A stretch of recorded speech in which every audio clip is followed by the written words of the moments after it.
sure to like and subscribe or you'll be sent to the back rooms. Never approach your own voice. Come here, girl, the same line I used to tell my dog to greet me home after a long day of school.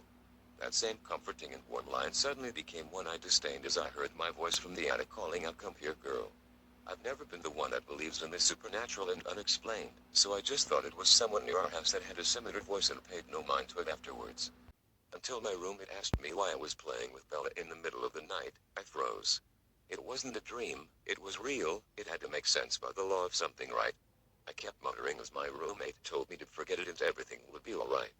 God, I wish he was right. The days after that I couldn't sleep, I lost my appetite and skipped all of my classes. All I could do was rationalize the situation. It stopped calling out my dog as it started to copy my muttering. I could tell it was my voice, but something was just off about it. Sometimes it was exactly the same, others it was in slow motion and sometimes even in different octaves.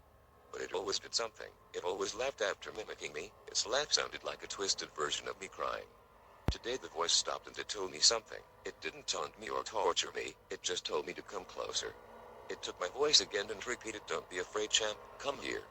It kept saying it over and over again, but this time it sounded inviting. It made me calm, so I finally unlocked the door and climbed up.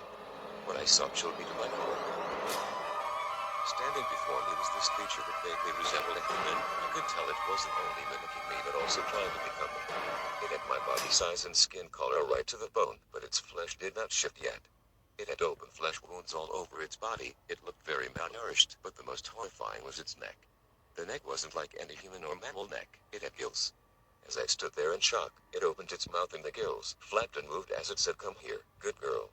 I left running and didn't look back. I left all my stuff and dropped out of college.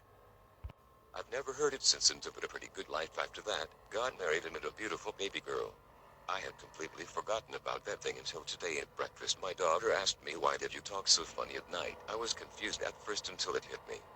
That thing has found me and it has come to finish its job. It's now on the other side of this door. I'm writing this with tears in my eyes, alone locked in my bathroom. The night has turned to pounding. I'm scared and terrified. I beg you, if you ever hear your own voice, praise it will sure as hell hurt.